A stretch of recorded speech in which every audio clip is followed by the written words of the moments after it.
Hey everybody, welcome to another program for the Coalition Talk Radio with Pat Ford.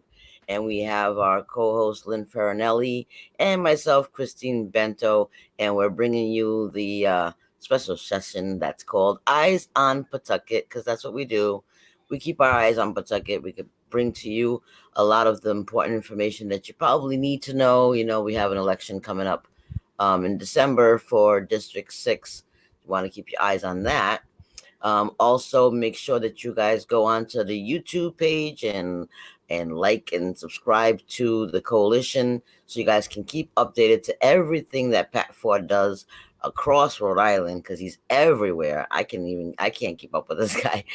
Make sure that you guys like and click subscribe so that way you can keep up with everything going on in the state, in your city. If you have anything that you are interested in finding out about, I'm sure you guys can hit him up and let him know what's going on in your neck of the woods, and I'm sure he'll show up. So hello Pat and hello Lynn. Hey, buddy. Welcome again. Hey. Hopefully everything is going good with you guys, and I want to send the condolences going out to Lynn Farinelli and her husband Mike. He just lost his mom today, so condolences Oh, going out to you. How you doing, Pat? it's been an adventurous day. We started out today on Thayer Street, where the Carry was a organization dedicated to ending the climate crisis, held a protest at Chase Bank, pointing out that Chase Bank, Wow. internationally, is actually the largest funder of fracked gas and tar sands activities, and the bank didn't want to let us in, and they wouldn't accept the petition from these folks who had several thousand petition signatures. And in the spirit of ingenuity, they wouldn't let us in, but so they taped all the petitions to the window.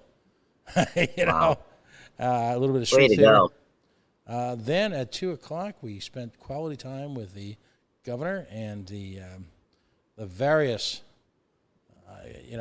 glitterati that is the Rhode Island state government at Johnston Athletic Fields, where they had their press conference and rally and speech and kids and COVID and vaccinations and there was speechifying and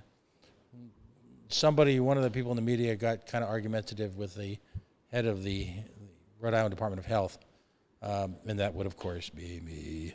And then we had tonight, Tina, of course, from Ramp, had her show tonight. Now, folks, Saturday from 3 to 8, if I have this correct, if you go to the Steel Yard in Providence, they're having an amazing series of events about accessibility for folks who have challenges in that area.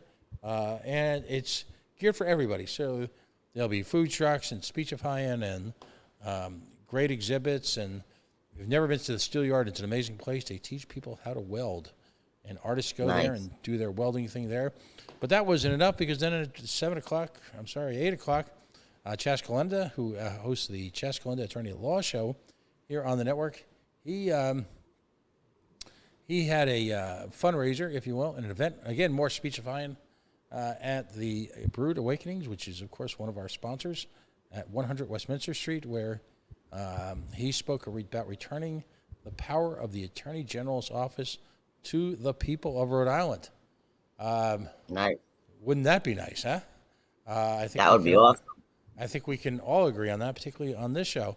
And then thank you, because we're taping this on Wednesday night late, and of course, then I tried to get over here quickly, and the roads to our studio, if you will, high above the hills of Providence, Rhode Island, on the north side of town, in a secret location in the secret bunker, the roads were closed, and I was wondering if that was Really? directed at me. And so we drove round and round in circles, sort of a metaphor for my life, simply to get here in the office, and here I am. Let me take a breath now. That was my day. I'm How about glad that? you made it. Oof. So I want to talk a little bit about my day yesterday, actually, Tuesday. I want to say congratulations and a big thank you again to the Elijah Project. I also want to thank Price Right and Feed the Children organization. All three of them came together and they gave away over 800 boxes of They had a box of food, then they had a box of cleaning supplies. They also had a box of stuff from Avon that was pretty cool, and cases of water.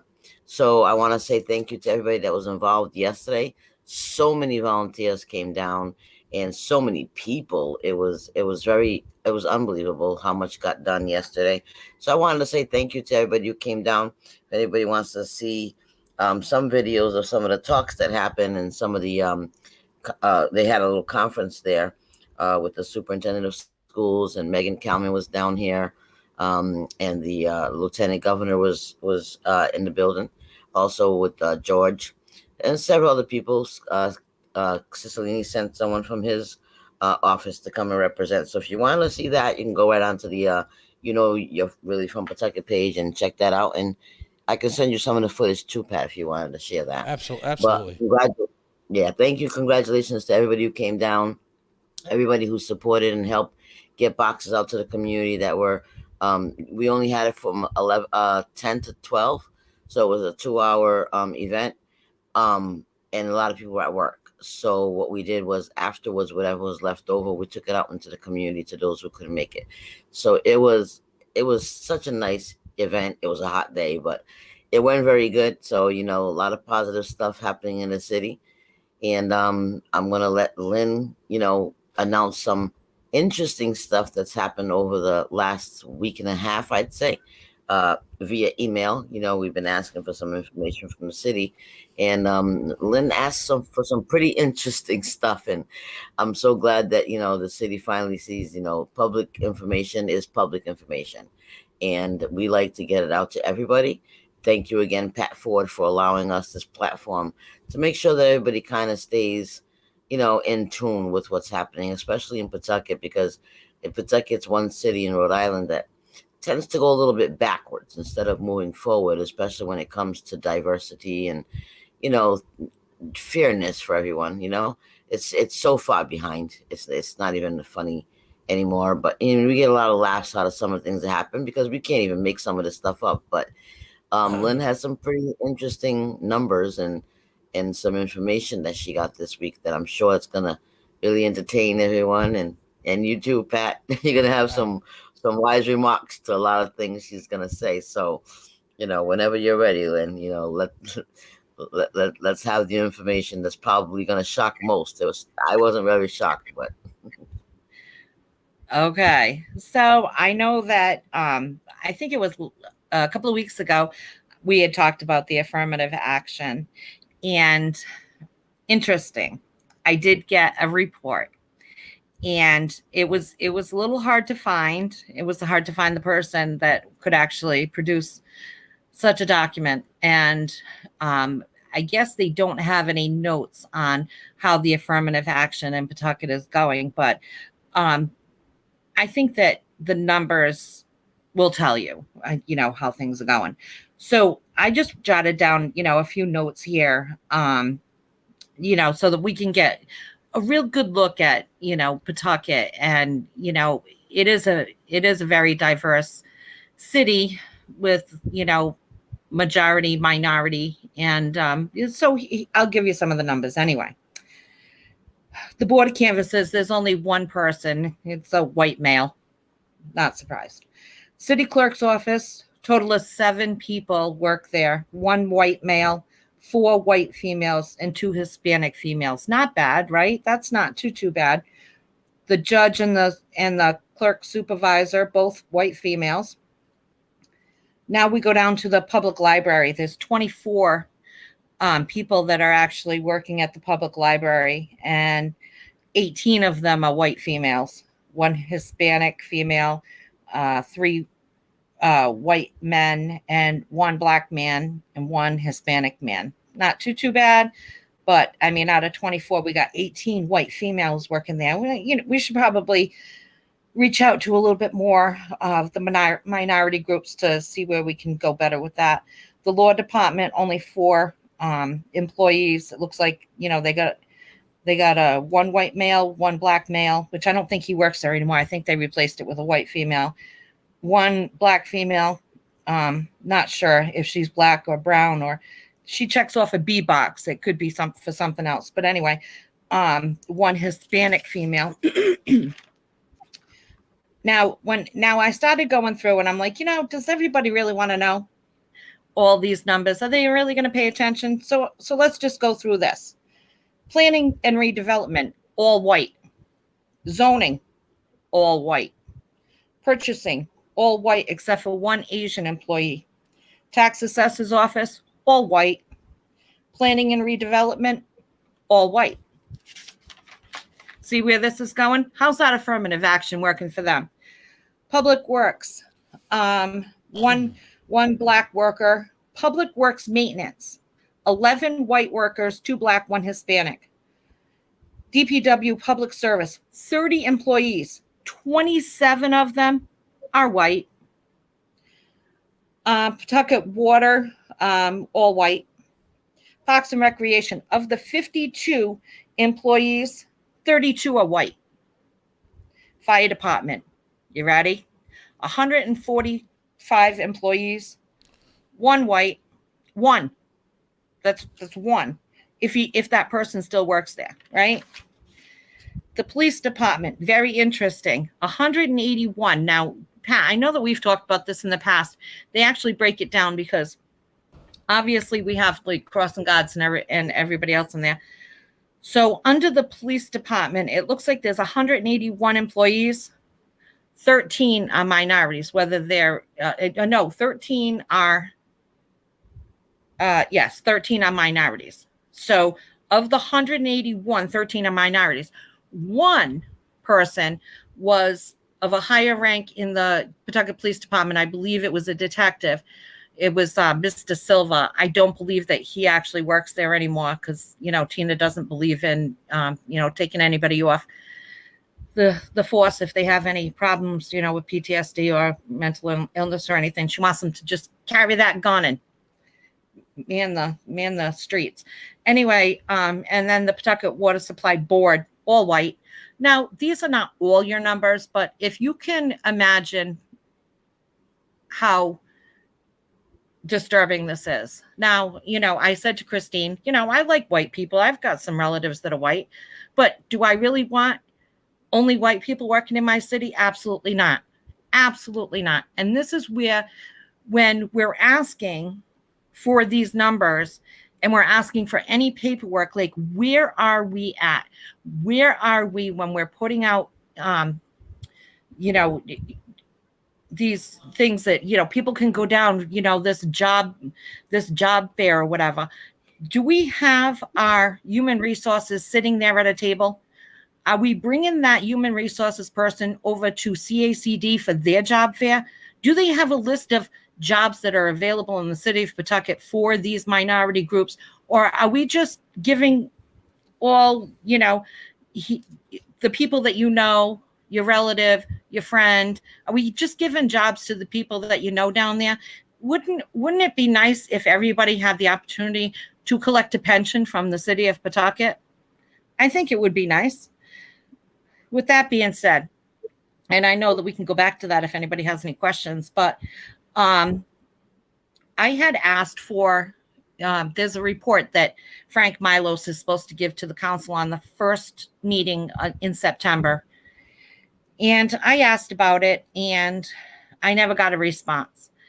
Come to find out, instead of giving the report, he gave a letter to David Moran, who's the council president, stating that they had discussed this because they were both on the same email. So they both got the information that I was looking for this information. And he felt that, it hadn't been done in years. So he thought that maybe at some point the council had said that maybe it didn't need to be done or it wasn't needed. It is absolutely needed.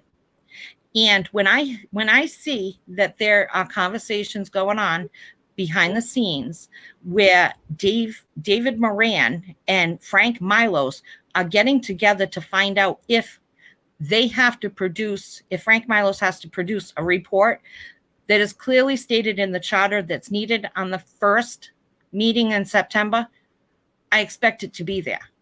Now, also, with everything going on in the city of Pawtucket, I think Mr. Milos, should be giving us an update on what exactly is going on as far as all lawsuits. And that's exactly what he's supposed to be given. He's supposed to be given the last year, where all lawsuits are at, what lawsuits are going on, and kind of, a little report on what's going on with each lawsuit that has come in the last year. Right. So did I hear the information correct that Frank Milos is somehow trying to actually get the council to change the charter so he won't have to produce this information? Is that correct? This is what's going on here. There's like that. There's this conversation that's going on where I guess Dave Moran can decide if Lynn Farinelli should be getting this information. Now, let's think about this. This report was supposed to be given to the council, the first meeting in September, at a public meeting, handed over at a public meeting. And what does that mean? That means that report is a public document.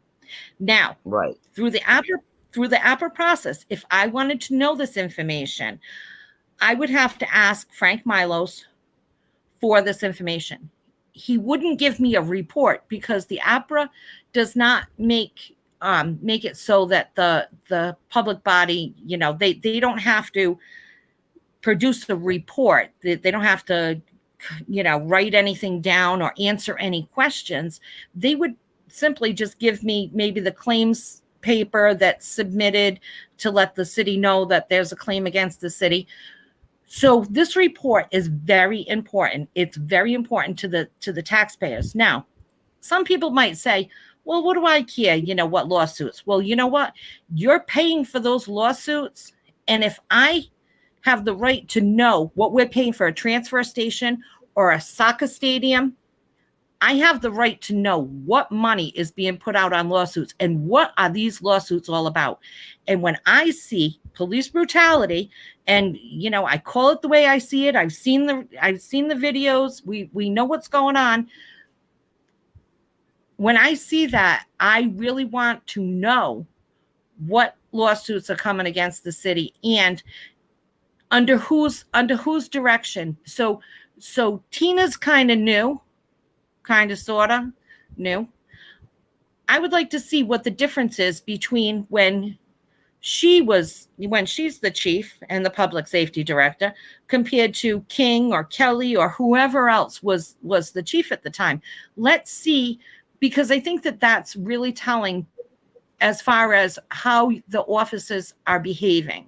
So if they're just running amok and things are happening and they're calling people the N-word, which I saw today, which was very disturbing, or telling, somebody, oh yeah, you're going to go into that cell, the person before you had COVID.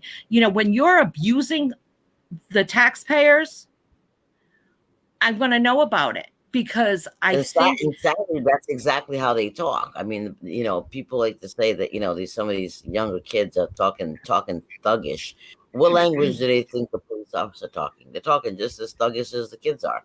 They're calling people out their name, and they're making fun of this whole COVID thing. And people don't understand that it's very disturbing when you have people like that who are a-holes in their normal lives. Then they put on that blue suit and go out there. They think that they're not going to be a-holes. They're still going to be a-holes.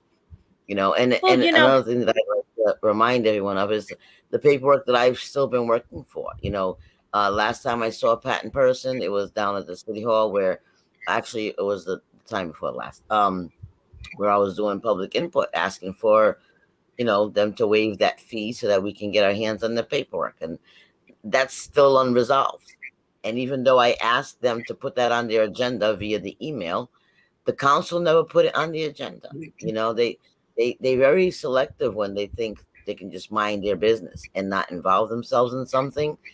And, I know that some of the council, they watch this, they watch what's going on. So I just want to send a message out to all of them. When they get misled by Moran, I don't even want to call him President Moran anymore because I wasn't agreeing with him being president anymore anyway.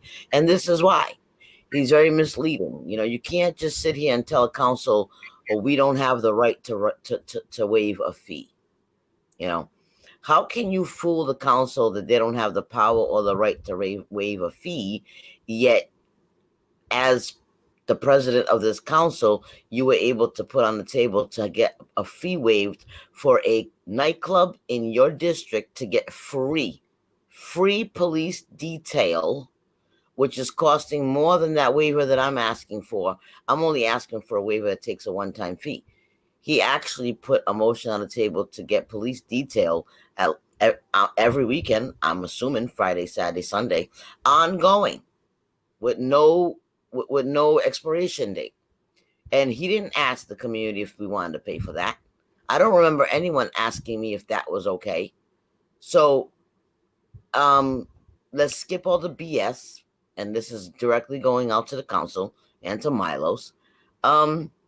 If you can make the decision to waive a fee on, we're going to pay for police detail for a club on Moran's side of the city, and we're not paying for police detail on any other club in the ghetto side of the city for them to remain open, then you can waive that fee for the paperwork that I'm asking for. You know, enough. They need to just knock it off with the BS. I'm tired of it. And you know what I'm more tired of is the fact that all these council men and women that sit there with this power to know better, they sit here, and now I have to start to assume that they gladly get misled by the president. He doesn't know what he's doing. He doesn't follow the charter. He changes the charter when it doesn't make sense to him. When someone asks him to, or someone doesn't want to do their job, change the charter. He doesn't follow the charter. He makes up rules as he goes along, and then he waives fees that he feels like waiving when it's convenient for his section of the neighborhood. But when it comes to us trying to find out what's going on all sections, he can't waive a fee or refuses to even put it on the table as an agenda. So, you know, once again, I'm waiting for a council woman or man, whoever wants to take the challenge, to put the motion on the table, because that's what I asked for. Put a motion, vote on it, and get that fee waived and get that paperwork into my hands. That's all. I mean, Milos has the power to waive it himself. He just doesn't want to. He wants the council to have to deal with it. And if that's what he wants, that's what he'll get. If the council can deal with Milos suggesting that the charter gets changed so he doesn't have to do his job because he's a lazy, racist pig, then he can also let them make the decision to waive the fee for the paperwork that he owes me for over a year now. Well, you know, also, you know, when we're looking at this, you know, I read the charter, and, you know, they have like the grass and weeds, you know, all these ordinances. You can't have high, tall grass or weeds, and you can't have, you know, you can't work on cars in your yard, and, you know, all this stuff. And they'll come out, and you'll get a fine and all this stuff. But what is the repercussion for Frank Milos not doing his job? Now, he's saying that this report has not been done since 1978 or something like that. Well, you know, he can't come up with any paperwork. It's still in the charter. I read the charter. I read it. I want it. I want that paperwork. I want that report. And Dave Moran should not be the one to decide whether Lynn Farinelli gets that report or not. I asked for it. It's in the charter. I expected it. I expected it at the first meeting in September. It was not produced. And the thing is, all the side conversation, why does Dave Moran have more of a right to say whether Frank Milos needs to do that report over me? What I don't understand that. If it's in the charter, I'm not asking him to do something over and above his job. I'm asking him to do his job. So you want me to cut my grass? I want you to do your job. We're paying you to do a job. You're not paying me. So you do your job and fill out the paperwork, get the report done. If it takes you 2 weeks, if it takes you 2 months, whatever it takes you, Frank, I need it. I want it. And I don't believe that now sneakily meeting behind closed doors and now coming up with maybe that you might change the charter or something ain't going to fly with me. It's not going to fly. I'm going to ask every week. Go ahead. Yeah. Now, Pat, I wanted to ask you something real quick, because I know you know, like us, you've been to other cities and, you know, all over the state. Have you ever been to a council meeting in any other city where the council operates like Pawtucket? Pawtucket they have nothing to say. They don't answer anything. Moran kind of sits there and does his thing and kind of misleads them, and when they should say something and when they shouldn't. So I'm trying to figure out, this is not how other councils operate.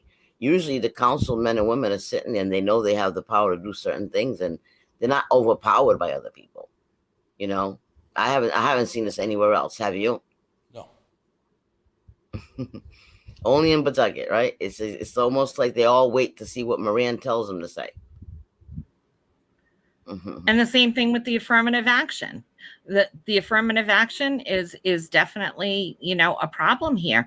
We have no paperwork that shows that they have been out there, you know, trying to drum up the business of, you know, getting some minorities hired, or, you know, showing up at any job fairs. I'd really like to know how many, if this person is really taking care of the affirmative action, I would like to know, where has she been? Has she gone out? Have they actually stepped out of their office and gone out to CACD or the Portuguese Social Club or wherever they might, you know, find some minorities to fill out an application? Hey, you need a job?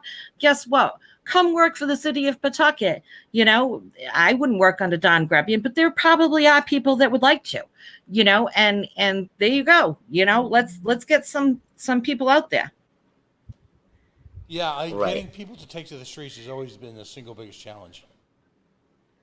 Yeah. I mean, especially It here in is a big- Pawtucket, the retaliation is real. So people are afraid to take to the streets, because once they do that, they become a target of the police, of anyone else who's watching. You know what I mean? Or everyone. Yeah, pretty much. So basically, that's it. Pat, I would really like to give you the affirmative action report for you to be able to put it up on the website. I'm going to keep going with this, you know, trying to get that report from Frank Milos about all the lawsuits in the past year, with the report on what exactly is going on with those. And, you know, like Christine said, we're still waiting on that waiver, and, you know, and we're pushing for it. We're going to push for that waiver, because we're going to point out every other time that they have actually given a waiver for something else. Right. So, but Pat, you look exhausted. I know you've been going since early this morning. We probably...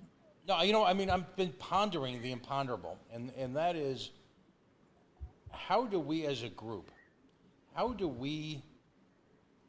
I'm dealing with this with the Rhode Island Department of Health. I asked a question today at the press conference, and she answered, I don't know what Dr. Scott thought she was answering. It wasn't anything remotely what I asked. So what we've got going on right now is we've got a city and a state that it's as if we speak a foreign language. And when I say a foreign language, I don't mean to disrespect any of the language that are spoken in Rhode Island, but simply, I'll call it, you know, a Vulcan, or do I speak, you know, something from Star Trek or whatever. And because they imagine this, and this is on a larger physical scale, but just as serious as what you face institutionally, the both of you. Imagine this: you're standing in a football field, and you ask a question in front of hundreds of people. You know, most of the kids at the left end, so maybe it was less, maybe it was 100 people. First responders, elected officials, all watching the very same show that I am. It's the Dr. Nicole Scott show, or whatever her name is. And I ask a question, and she answers something completely different, not even related to what I'd asked. You know, and so, and in your case, you politely ask for things, you put it in writing, you follow the rules, and they just simply, effectively, the middle finger outstretched to us. Yeah, right. And Pat, the lack of respect is astonishing. And Pat, the thing is, you know what? I think that, you know, I have made it more than obvious. I'm not just sitting here in front of a keyboard saying, oh, well, you know, I just want to stir, you know, the pot over here or stir the pot over there. I'm out in the community. I'm out there with Christine. We're either giving food out, or we're, you know, taking care of the business that nobody else is taking care of. I 100%, and I put this out there, not that I would ever want to work for or with Mr. Grebian, because that would never happen with me. But I can tell you, I will work for my community. I will, if they're needing help with this affirmative action and they need to get the word out there, and they have jobs that, are not filled, or, job opportunities, I will tell you where to set up your table. I will sit at the table. I will give out the applications.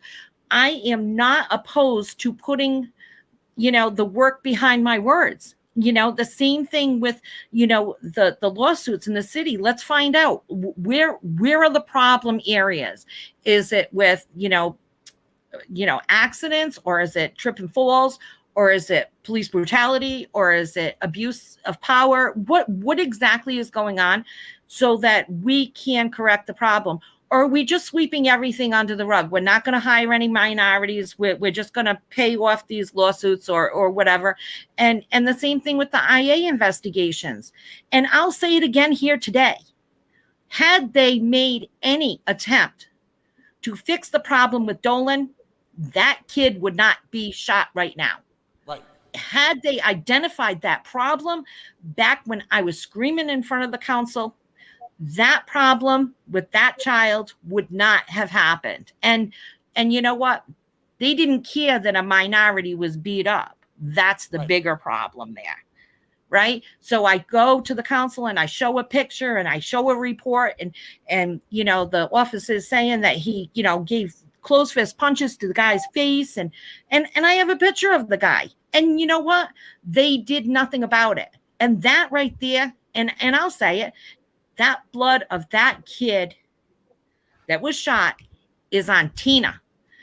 Absolutely 100% on Tina. And I don't care if she doesn't like me. I don't care if it's, the message is clear, no matter who the messenger is. Ignore who it's coming from. I really don't care if she likes me or doesn't like me, but listen to what I'm saying, because I'm out there in the community, or I'm getting a call from somebody, or I'm looking into something. Listen to what I have to say, because you know what? My eyes are looking at things that she's ignoring, and she needs to stop focusing on the positives and getting her department under control.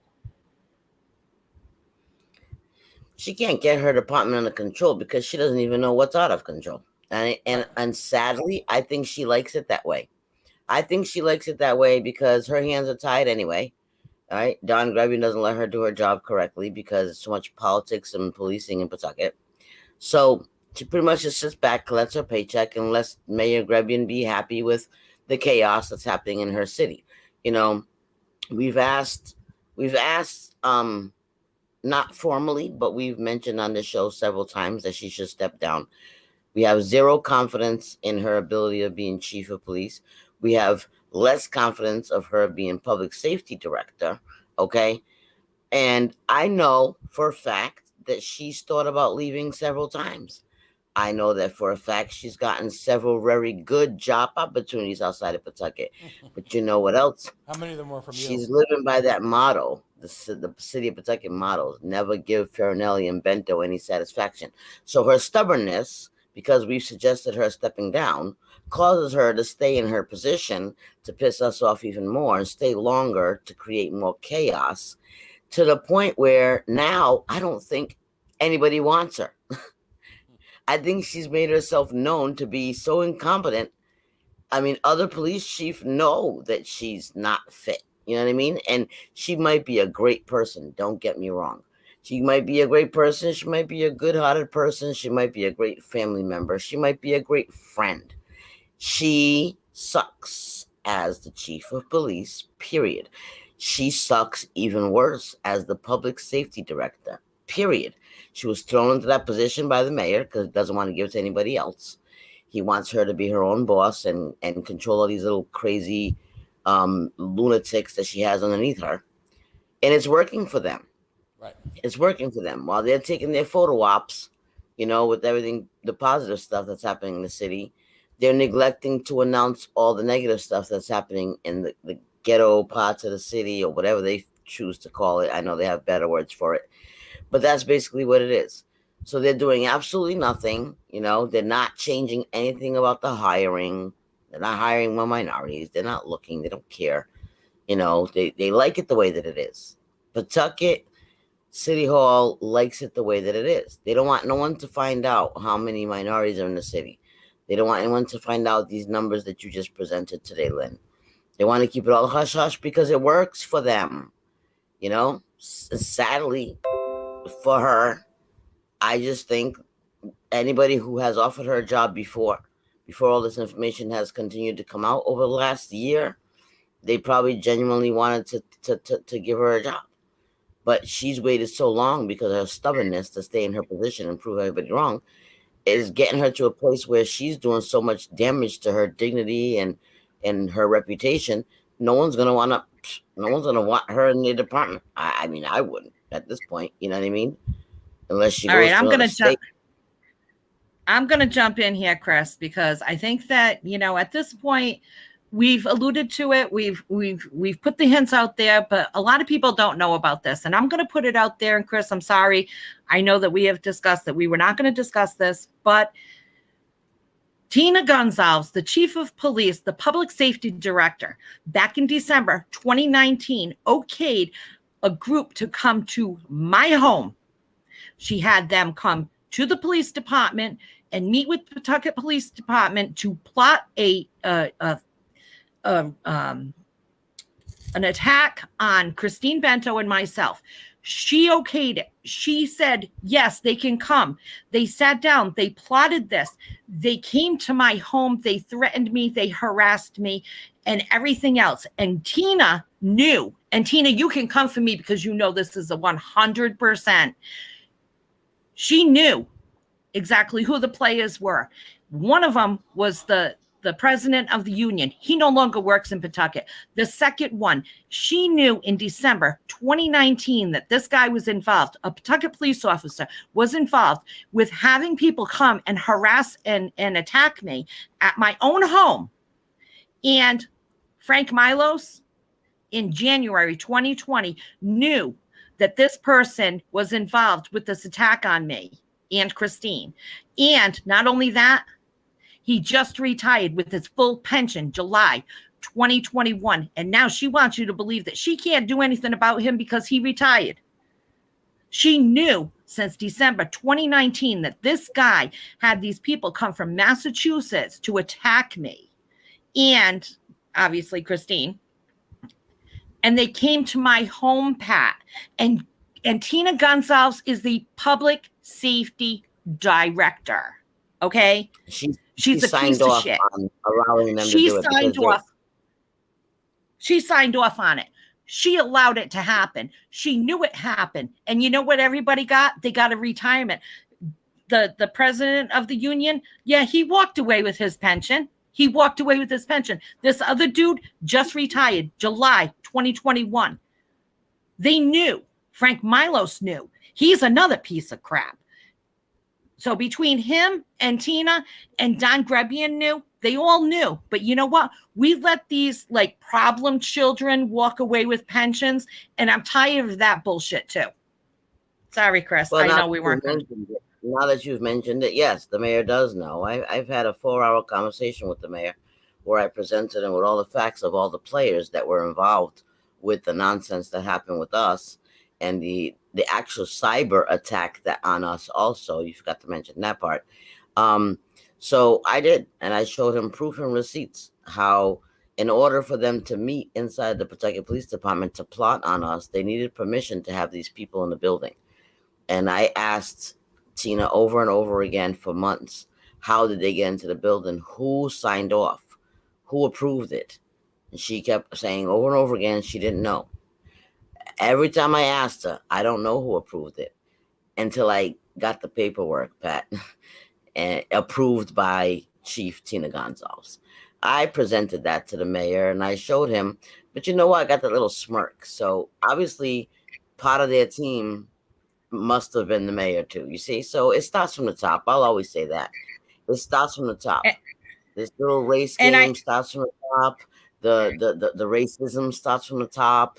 The disconnect from community versus them starts from the top. You know, so the mayor's got to go. The chief's got to go.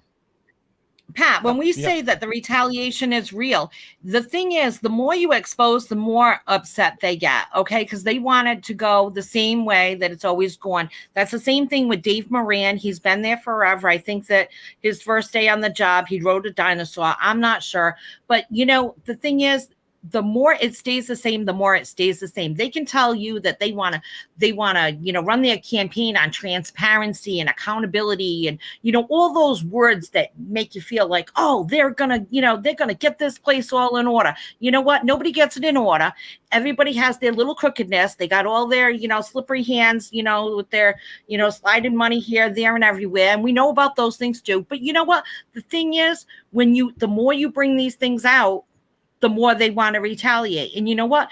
Why not, instead of trying to go to, someone's home where someone could have gotten hurt or shot that night? The problem here is, instead of doing stuff like that, how about taking a look at your department and getting a handle on what's going on here? And do you really want the Pawtucket Police Department to be the Pawtucket Bully Department? Really? Because that's where we're headed. And the more they act like bullies, they're acting like bullies in front of parents the children are watching, and they're seeing this going on. And then they're going to school and they're thinking that this is okay because, hey, the police, they punched my dad in the face. I'm going to go punch Joe Schmo over here in the face too. So this is where we need to fix problems instead of sending people out to harass and threaten and intimidate people. We need to get to the root of the problem. And if the root of the problem is Don Grebian, he needs to get the hell out of there. Tina Gonzalez definitely needs to get out of there. Dave Moran, if he wants to change a charter so that Milos doesn't have to do his job, shame on him. Shame on him for having, these behind the door conversations. I'm tired of it. I see all this stuff going on. I wish I could correct it. I wish I could help them, to get to the bottom of it. But they don't care. They really don't care. They like it the way that it is. And the more we expose, the more mad they get. They tell people, don't deal with Lynn Farinelli or Christine Bento, oh, they're troublemakers. No, we're truth tellers. We are truth tellers. And that's, if you don't like it, you know what? You got a problem. That's it. Fair enough. Mm-hmm. By the way, what... on that note, I like to tell everybody, I'm going to remind everybody to go over to the Coalition Radio on YouTube and click like, share, and subscribe to make sure that you guys get more information like this. I know that a lot of people don't catch it live, but they do watch the recording of it afterwards. We'll still take your comments if you want to put something in the comment box afterwards. I'm going to shout out Cameron Segala. He's been with us all night, and he's leaving some comments down below. He's been following a lot of the things that go on in the city. As a matter of fact, he actually ran the last run against the mayor. I'm hoping that he'll try that again and not give up, because Pawtucket needs change. I also like to say one more thing. We got District 6 election coming up to replace Tim Rudd, and that election's coming up in December. So I'm still trying to get Patricia, to have come talk to you, Pat. She's very busy. She's been doing a lot in the community. So hopefully we can get her on before the election. Oh man, when's the next town council meeting? I missed a meeting. It should be next Wednesday. It should be next Wednesday. Let's check the agenda on that and see. Yeah, I'll have the agenda probably by 3:30 on Friday. Sometimes they put it out a little bit early, but I can definitely send it to you. All right. Well, I gave them a week to skip over, and even though I asked them to put my issue on the agenda, they didn't last week. So I've given them a couple of extra weeks. That's 4 weeks now. So once I get a hold of the agenda, I'll definitely tap into you for it, because who's going to be doing public input again, and I'm not going to be very nice this time. I can't wait. And wouldn't you have loved to have been at that dinner? You had the whole crew there. Was that real or was that posed? What? That was a photo op. I mean, they were really there. That was the breakfast of the restaurant week. I mean, they were really there, but they don't discuss anything. They just put on that fake smile so everybody looks like they were working together. But governor was in town. They got to make it look like everybody's together. by the way, a shout out again. Um, Part of the crew here went to La Casona again in CF. If Nice. you're, yeah, it's. I don't know if you guys have been. The food there is fabulous. The people there are wonderful. It's a beautiful little spot, right in downtown CF. That's my favorite takeaway from Restaurant Week. Just a wonderful experience. So if you haven't Nice. tried it out, please do. We have a video up of some of the food. We're going to be re-releasing that this week coming up at some point. And there is the food there is astonishingly good. It's all Colombian, and Mhm. it's very reasonably priced. And again, for the third time, I'll say the space was beautiful. So that's Nice. my tourist So I tip for want this I want week. to take a question that we have. Someone's asking a question in the comment box that what is your take on face masks for the kids at school? I don't know if one of you guys want to answer that. I find it I find it an abomination, to tell you the truth. These little kids, I ah, school's tough enough. Little kids Yeah. who I am as yet unconvinced are posed a real danger to this. In the kind of a day like today. Today, I was out in the sun all day today.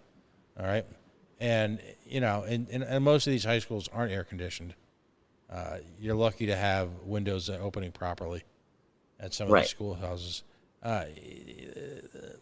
Life is hard for little kids now, Hmm. particularly in some of these older schools, and that's a whole nother conversation. But to make them wear a Yeah. mask, I remain Well, I know unconvinced. I know in some towns they're wearing masks. They're still being sent home, right? Because other kids are getting sick in the classroom. They're still being sent home even with the masks. They're still getting sick even with the mask. They're children. Um, as a parent of a child that was, I'll say proudly say was in the Pawtucket school system up until, just he did the whole distance learning all of last year. Um, Call me a conspiracy theorist, whatever you want. I'm completely against it. I told my child he'll go back to school when it goes back to normal. A lot of parents have sent their kids back because this is the new normal because somebody stood at a podium and said you have to wear a mask now to go to school. So for my child, that's not normal. I meant what I said, and I'm going to follow what I said until school and everything goes back to normal without face masks and kids being able to play with each other and actually socialize. My kid's not going. I have chosen the option to homeschool because of it. Um, and I don't like how they tease these children. You're sending them back to school in September, knowing damn well that come October, this brand new COVID is gonna go nuts. You know what I mean? And you're gonna send them right back home to distance learning. So some states and cities have already sent the kids back to distance learning because they opened up in August and they had to close down. Why tease the kids? I know there's parents out there that believe, my kid wants to be able to socialize. That's great. For me, my kid's safety comes first. So I'll socialize with my kid. I'll find them other things to do. There's a lot online nowadays. There's a lot that people can do. Read books, um, get them out there and play. There's so many other things we can do. And I understand some parents need their kids to go to school because they've got to go to work. That's fine. But when it comes to the mask thing, that's not really saving anybody, not in my opinion. People are getting sick with or without the mask. To me, it doesn't even it make any sense. It doesn't make any sense. Yeah, no, I'm with you 100% on that. Not So not not speaking no of shade at all. homeschooling, Pat, let Mhm. me tell you something that's happening with the homeschooling, Pat, that most people don't know. I'm actually glad that came up. Pat, did you know that every school district should have funding to provide homeschooling for children that attend public schools? So technically, my son was in public school, right? They get funding, federal funding for my child. When Mhm. I chose homeschool as an option, technically, the Pawtucket School Department should be paying for it. So there's a free option out there that I could have gotten for my child. However, the Pawtucket School Department will not approve that one. because it's free to me, but then the Pawtucket city has to pay for it. See, they don't want that. They will only approve and release your child for homeschooling in Pawtucket. Actually, Pawtucket, West Warwick, and Cumberland do this. I don't know if any other town does this, but in those 3 towns there, they will not release your child if you choose the free homeschooling. They will only release them to go to beyond homeschooling if you choose the one that you pay for. So I had to choose one that I pay for in order for them to release them to be homeschooled, because their excuse is they didn't budget for this many kids to be homeschooled. They didn't expect this many parents to keep their kids home. We have over 100 students in the Pawtucket school system that parents have chose homeschooling, and Pawtucket cannot pay for it because they weren't expecting that. What were they? I mean, what do they have to pay for? They'd have to pay for the homeschooling. So instead of them getting money for my kid in their budget because he's not actually physically in the school and eating their lunch, whatever, his portion should have gone to pay for his homeschooling. But because they didn't budget for that, basically they've kind of just taken the children's money that are now being homeschooled and use it on something else. And us parents who chose homeschooling as an option have to pay out of pocket for it. But there's no cost. There, except for the fact that the state doesn't get reimbursed the money, or the state doesn't get the money because your students there. But there's no real cost. There's no cost if the city pays for it, but the city will not approve any program where it's free for the parent. They won't approve them. I'm confused. What is it that if you keep your kids at school home? Yep. What is it that? And I've heard this before. I'm not doubting you. I'm just baffled by this. What does the state have to pay? So it's not the same as distance learning. Distance learning was because of COVID, so that was free all the way around. Now, when they open up the schools where children have to return with masks, you can choose to homeschool your child. So it's not the same as being on a virtual screen with the classroom. You can choose to keep your child home and homeschool, and basically where I'd be the teacher or the teacher coach for my kid, right? Right. So there are programs out there, especially in Rhode Island. There's a really good one. It's called Rhode Island Connect. That's free. It's called a public homeschooling. It's just like your kids going to public school, except for their home. So the city pays for that. Federally, that gets funded federally. Each child in every, like my child, let's say, for instance, the federal government gives each school department or each city, right, a budget for the school department. And it goes by how many kids you have. Every kid has a certain amount that gets paid for that child to be in the school, right? So technically, if they've taken the money for our children who are being homeschooled and obviously done something else with it, because now we've chose the homeschool option and there's no money in the budget to pay for that. So we have to come out of pocket and pay for it. How much are they charging you? So they range from 171 a month. And then there's also scholarship options. You can get a scholarship if your kid promises to do extra work. It cuts it down to about half that price. Wait, okay, let me jump in there. So they're charging you $171 a month? Yeah, because now it's... So wait a minute. So that for your kid not to go to their schools? It's for the curriculum and to have the teachers to monitor his progress, to grade his papers. It's not a complete homeschool where Christine's sitting across the table from her child. It is a homeschool program with curriculum and backup teachers, and it's very involved. It's not just, sitting your kid down with a book and teaching them, history. Yeah, but I mean, but hang on, bear with me. Humor me for just a second. I understand that now. Thank you, Kristen. Thank you for explaining that to me, Lynn. But screw that. You're saving them thousands. Yes. By not, but of course, under government speak, the fact that your city's not getting money because your kid wasn't in the school actually, in their mind, cost them. I'm sorry, Right. that's insane. They rather you not choose that option, and they don't even tell you that's an option. Those of us who have done it, it's because we researched it. They don't tell you that's an option, right? So I couldn't get my kid into the public homeschooling, which means he'd be in front of like a classroom of the children, and it would be free. Because in order for me to do that, right? So for me to homeschool my child, I need to get the Pawtucket School Department to release him as a public student. You see what I'm saying? Right. They needed to release him and let him go and allow me to enroll him into this program. They will not release them if you choose the free program because they don't want to pay for it. So instead, they will only release the child if you've chosen a private homeschooling, which means just like someone can choose to pay for a private school for their children. That's their option, right? All So right. they also have that for homeschooling. So my son is We in a private homeschooling academy. we got to talk about this offline. Not Yeah. Send listen offline. Email me whatever you got on that, because that's Yeah, I will. that's effing nuts. I mean, I'm not saying what you're doing. You're doing the best for your kid, and Yeah. I congratulate you on that because I know both of you personally, and both of you really care, and you want nothing but the best for your children and your community and your family, and you're willing to work very hard to that. But these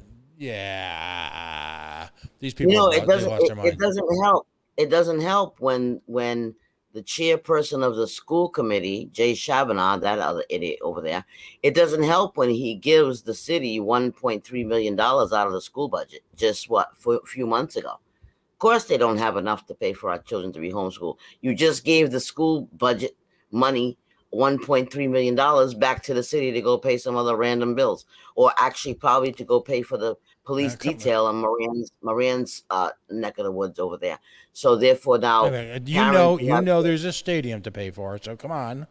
No, where are your priorities, young lady? Yeah, exactly. So that's what. So money. They don't care about the children getting education.